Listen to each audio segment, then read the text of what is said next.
Guys, അപ്പോൾ ഇന്നത്തെ video നമ്മൾ നോക്കാൻ പോകുന്നത് 500 വരെ ചെറിയ കാർ മുതൽ 18,000 വരെ വലിയ കാറിന്റെ പവർ ടെസ്റ്റ് ആണ് നമ്മൾ നടത്താൻ പോകുന്നത്. ഈ പവർ ടെസ്റ്റ് നടത്താനായിട്ട് നമ്മൾ യൂസ് ചെയ്യുന്നത് 5 വെള്ളം നിറച്ച വാട്ടർ ബോട്ടിൽസ് ആണ്. ഈ കാണുന്ന 5 RC കാർസ് അവിടെ 5 വാട്ടർ ബോട്ടിൽസ് ഉണ്ട്. സോ അതിന്റെ മേലെ തട്ടി കഴിഞ്ഞിട്ട് ഏതായിരിക്കും 5 വാട്ടർ ബോട്ടിൽസ് തട്ടിക്കളയാ അതായിരിക്കും ഏറ്റവും കൂടുതൽ പവറുള്ള RC കാർ. സോ ഈ കാണുന്ന RC കാർ ഭയങ്കര പവർഫുൾ ആണ്. അതുകൊണ്ട് ഇത് നമ്മൾ ലാസ്റ്റ് ആണ് യൂസ് ചെയ്യുന്നത്. ഈ വീഡിയോ ഇപ്പൊ തന്നെ ലൈക്ക് ചെയ്തിട്ട് നിങ്ങളുടെ ഫേവറേറ്റ് RC കാർ ഏതാണെന്ന് വെച്ചാൽ കമന്റ് അടിച്ചോട്ടാ. സോ 500 രൂപ RC കാറാണ് നമ്മൾ ഓടിക്കാൻ പോകുന്നത്. സോ വയ്ക്കുന്നത് ഇതാണ് എന്റെ റിമോട്ട് എന്ന് പറയുന്നത്. അമർത്തി ഗൈസ് എന്ത് വർക്കാവാത്ത ഇത് റൂമിൽ കൊണ്ടുവരുമ്പോൾ വർക്കാവുണ്ട്. അടുത്ത നോക്കുന്നത് RC ജിംനിയാണ്. സോ RC ജിംനിയുടെ പവർ നോക്കാം. ഇതാണ് നമ്മുടെ ജിംനിയുടെ സ്പീഡ് എന്ന് പറയുന്നത്.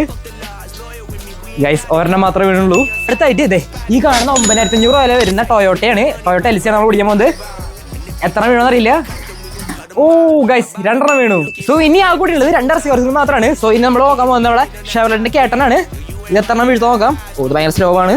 നമ്മളിന്റെ സ്പീഡ് ഒന്ന് മാറ്റാൻ പോവാ. നമ്മുടെ ഷെവർലെറ്റിന്റെ സ്പീഡ് മാറ്റിയിട്ടുണ്ട്. ഗോ. ഓ 2 വീണു. ഫൈനൽ വണ്ണാണ്. ഇതാണ് എന്റെ കയ്യിലുള്ള ഏറ്റവും പവർഫുൾ കാർ എന്ന് പറയുന്നത്. സോ ഇത് വെച്ചിട്ട് നമുക്ക് ഫുള്ള് വീഴ്ത്താൻ പറ്റാൻ നോക്കാം. ഓ 5 കുപ്പി വീണു. പൊളി.